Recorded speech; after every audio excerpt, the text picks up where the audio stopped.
Hi all, this is Copnet speaking. I hope you guys are well. This video is going to be a response video to my good friend Ninja BX, also known as Corey. His video was called American Women versus Foreign Women, so I believe. Basically, although his video was a bit lengthy, but it basically made a major point talking about like the pros and cons of American and foreign women, and basically what people should and should not do when they choose to get into a relationship with them, etc., etc. And to which I do agree. I agree with the things he said. I feel that he had a strong understanding of the topic, and he had a good experience and understanding of human nature. But I'd like to throw in a few points into the video myself. One of them is that when you talk, dear brother, when you talk of American women, I mean, let's go further into that. American women. What are American women? Are we talking about white women? Are we talking about black women? And if we're talking about American women by themselves, or American people, we have to keep in mind that America isn't really America. America is a mixture of different cultures, countries, ethics, religions. It's not just one, even though the KKK may think differently. But still, on the majority part of it, America is a place of basically different places. And secondly, when it comes to women, like American women tend to be a bit more extroverted. They tend to be a bit more outgoing. They tend to be a lot more confident in themselves, and they tend to be more open-minded. And I do agree with that. I've had my share of interacting with plenty of women of different races that happen to live in this country. So I think I agree with you on that. But when you talk of foreign women, are you basically talking about Japanese or Chinese or Indian, Pakistani? Well, they're not submissive as the world tends to think they are. I really don't know about Japan and China or Vietnam, Korea, etc. because I've never experienced having conversations or living with people from those origins, so I don't really know what to say on that. But when it comes to Indians, Pakistanis, Iraqis, Iranis, Afghanis, let me be the first to tell you that in comparative wise as to American women, women who live in the States and who are brought up with American ideology, they are more submissive. Like, supposing if you're born in India or Pakistan and you are a woman and you have a baby, you most likely aren't going to get a chance to name your own child. Your husband or your husband's mother is going to do that for you, and if you should talk back in any way, they'll basically cause trouble for you. I know, I mean, I gave birth to my son in the States, and even when we were on the phone with my former in-laws, they got mad because I chose to name my son Adil, which means justice, a justified person, and I don't see any harm in that. But and there are other situations. For example, if you're like in a India or Pakistan or whatever, if you're if you're a little heavier than someone, especially if you're a girl, if you're a guy, you're exempted. But if you're a girl and you tend to be a bit more on the chubby side or have darker complexion, forget it. You're going to be picked on no matter where you go. You're going to be thought to be less than what you are. You can have a PhD degree, but if you're not white as snow and if you're not as thin as a supermodel, then you're automatically considered like a zero. Because over there they put so much emphasis on skinny, white-skinned girls, and they don't care if you have a bachelor's or a master's or a PhD or even 2 PhDs. They just are more concerned about your color and how you look. In Pakistan, India, they have a similar ideology, but India technically is more evolved and more advanced. They're not as irritatingly irrational as Pakistanis, but they can be pretty bad at times, but I would have to say Pakistan is worse. I mean, with those type of women, like when you look now, let's look at American women. Although when I would go to college, I would see women talking about each other's fashions, etc., etc. But in my experience, I don't feel they are as superficial. I mean, they have their superficial moments, but they don't let that consume their every single day. American women have so many things to do. They've got their kids to look after. They've got their jobs to do. They've got to pay bills or rent or car payments. They got to get their kids to school or to sports or whatever. They've got to get dinner on the table, etc. Pakistani women or Indian women, but this is mostly with Pakistanis, and if any Pakistani watches this, then I'm sorry. I'm only stating from what I've seen. Pakistani women have servants in their house, and they do the cooking and the cleaning. I've seen so many Pakistani girls and Iraqi, Afghanistani girls, I've known them, and Saudi Arabian girls, they just sit in the middle of the room chatting, chatting, chatting, drinking British tea, while their servants are just sweeping and doing this and that. This sort of thing. So basically, and another thing, in Pakistan, you really don't have to drive anywhere. You don't. Majority of the women don't even drive. Some do, but many don't. They rely on taxis and buses, and there's a taxi like every 5 seconds. Whereas in America, well, maybe excluding New York City or Chicago, in most parts of America, you basically have to drive in order to get around. You basically have to depend on yourself. I mean, I think American women here have to depend on themselves more, because I've seen like foreign women. Well, I don't know about Japan. I don't know about China. I don't know about that. I'm sorry, Corey. I don't know.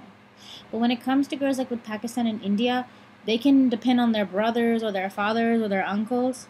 But over here, we basically have our own. We have to do things ourselves.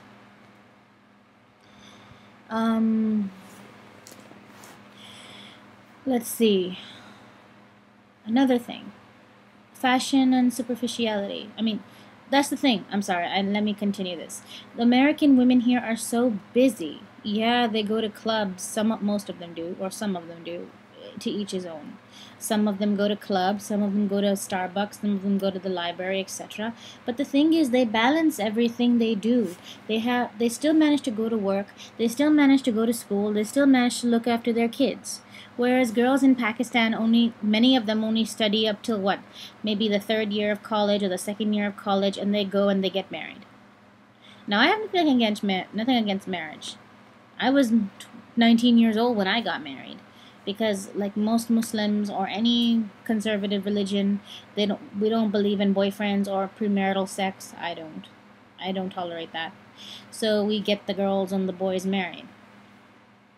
But now, after examining the facts and living life and going to school of hard knocks, I feel that education and career is something that must be invested before you decide to put your life out there when it comes to finding a suitable partner. Economy has just gone to shit, and affording things like soap or toilet paper or gas is not a laughing matter like it used to be in the old days. Although this probably is going off topic, but still I'm trying to get a point across. Well, American women being like antisocial and treacherous, as you say, Corey, well, I guess it really depends on who you're talking about, or it depends on the individual. Although I've seen a fair share of antisocial Americans, and I think, Corey, I've seen a fair share of them.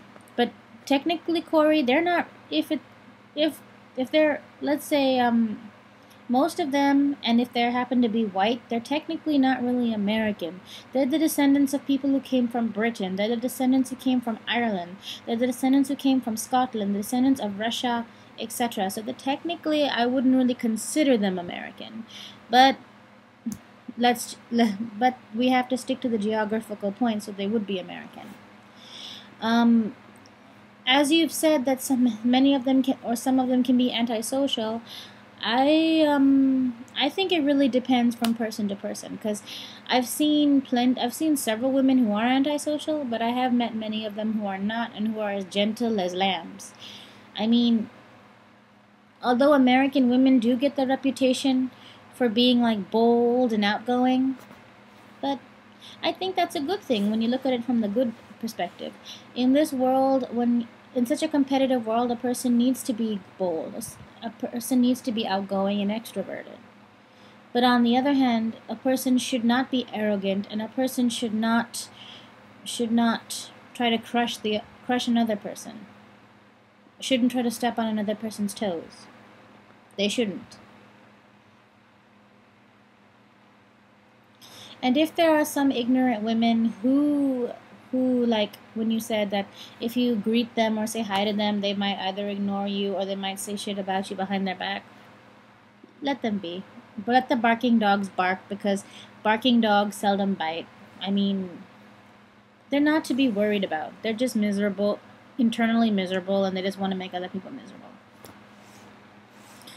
Now, let's discuss things from my personal experience with foreign women, which are basically Pakistani or Saudi Arabian, or those from Oman, those from Kuwait, etc., India, etc. When it comes to being antisocial, Pakistani or Indian women tend to be very clever and subtle about it, whereas, in my opinion, American women tend to be more on the upfront. In most schools or colleges, you can when someone doesn't like you, in my opinion, they let you know about it by their gestures, by how they talk to you, or by they don't talk to you. You can easily tell who to basically be with and who to basically avoid.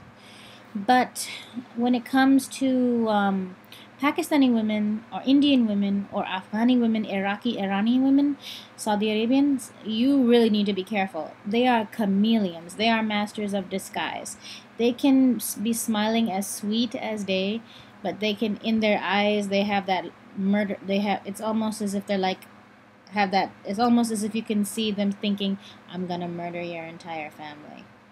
I mean, there are so many backstabbers, and yet you can't tell who did it, because they're all smiling sweetly and pretending to be innocent and pretending to love you and care for you.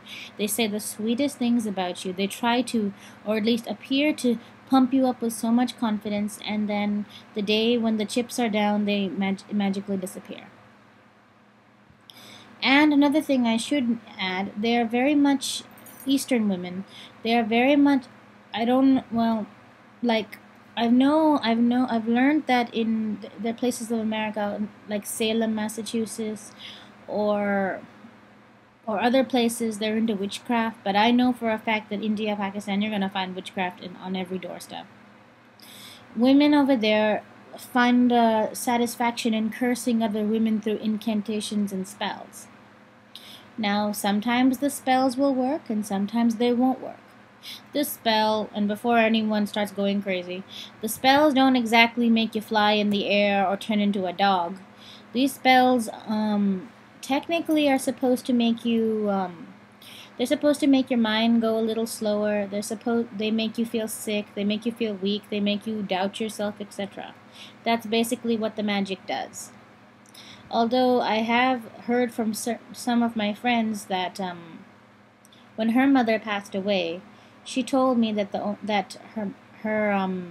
her mother's ex-daughter-in-law was responsible for her mother's death. That she had done some sort of black magic incantation, because when the coroner looked in the back of her mother's neck, there were lots of holes, like as if someone had poked it with needles. Needless to say, I think only God knows who really done it. Her mother actually was very, not to be rude, her mother was very careless in her eating habits. She would eat a lot of salt, and she had diabetes, she had heart conditions. I mean, my mother, being a nurse, tried her best to persuade her and to make her understand that eating all these foods will be fatal, but my mother's friend just really couldn't get over that. But that's the type of thing what I'm trying to say. These are the type of things that happen all the time overseas. I mean, mm, I know for a fact that when it comes to handicapped children overseas, especially girls, they get the worst type of treatment. I mean, people call them women in particularly, because women are masters of gossip over there. Ask any Indian, Pakistani, Afghani, ask any sort of person of that origin, and they will tell you. Um, they have such a low intolerance for special children. There, you hardly see any special schools. If you see a special kid, a special person walking on the street, people just start throwing, women in particular, start throwing rocks and start covering themselves up and running away, etc., etc. And there's me on the other hand saying, "What the fuck are you doing? That's a creature of God. I mean, for God's sake." But on the other, these are the examples that I'm trying to tell you. I mean, for some people, and I'm not saying it's you, Corey, for some people who feel that, oh, American are so terrible, I feel the foreign outsider women are better. You really need to see more of the world, my dear, before you can make a judgment. I mean, I had a lot of prejudice against this Pakistanis and Indians, and in a way I still kind of do, because I still have to listen to them, and I still have to talk to them. I still have to interact with them in religious places, in mosques and things. And after the religious ceremony would be over, I would be in the corner just listening to everybody, and they would be talking about the most ridiculous things, like, oh, this person wore a red dress when they were supposed to wear blue or green, or this person wore too much glitter on her eyeshadow, and etc., etc. I mean, the stupidest type of things, and they would just be wagging their for me, on the other hand, I've seen a woman who was a little older than myself, learning how to read Arabic and learning how to say an Islamic prayer that we teach our kids when they're like 4 or 5 or 6. When everyone found out that she was learning how to pray, they were just being so rude. The women, because the men, they have their own separate quarters, but the women were being so rude. They were just calling her stupid and a failure for not knowing her prayers. And me, on the other hand, I was telling them, it's not for you to judge. It's not for you to judge. She might have had some personal problem. She might be new to this religion. Whatever the case may be, she's trying, and you should be praising her effort. And it's not your business either way, because when we all die, this is a theist talk. Atheist, you don't have to listen. Theist talk. When we all die, God is not going to judge me for what you did. And he's not going to judge you for what I did. He's only going to judge me for what I did and you for what you did. So if she's learning how to pray in a later time, that's her business. You mind your own. Simple. But there's another, I've also heard, I don't know if this is true or not. Well, for this fact, technically the population of women do outnumber men. Look at like Russia, for example, which has like the biggest population in the world. There's like 2-3 million more women than there are men. Technically, in most places of the world except India, women technically outnumber men, for the main fact that usually in the fetus, I'm not explaining this right, in the fetus, the woman, how you say, I'm not good in biology. They say there are more chances of actually bearing a girl than bearing a male. A person who knows this can tell you better. Another reason is that they tend to get into more accidents than women. There's more of them in the army. There's more of them. They're more susceptible to sickness and illnesses as compared to women. When women get into accidents, their bodies are technically a little bit more stronger than men to take endurance and pain. And just these basic things, women tend to outnumber men. And another thing, a person once said that when we go to hell, there'll be more females than there are actual males, because there's more female than actual males in this world. Now, I don't know this. I can't say anything. I didn't even bother to answer that question. I didn't even bother to make a statement. I'm like, yeah, whatever. So, I mean, with all this talk going about that women are this and women are that, the best thing I would say is that it's all individuality, Corey. It's all individuality. It depends on the environment that you're brought up in. It depends on who you're seeing. If you're in a bigger place and there's more people, more variety of people, you might find more people with a positive attitude. But if it's a smaller place, your chances are you might unfortunately be around people with more of a negative attitude. So I guess all I can say in this respect, Corey, is that it's basically individuality. I mean, you're going to find some nice women and some harsh women and some women in between. Because as we know, human beings have a mixture of good and bad. It just depends on how much of good or bad that we choose to use. And I suggest you, Corey, why not you make the same type of video about American men versus foreign men? After all, we talked about women, so I think it's time we, turn our attention towards men. I also think we should talk about Western children versus Eastern children, and their differences and their pros and their cons, etc., because I think these are interesting topics, and I think these are things worth discussing. Anyhow, this is basically my thoughts on the video and my personal opinions.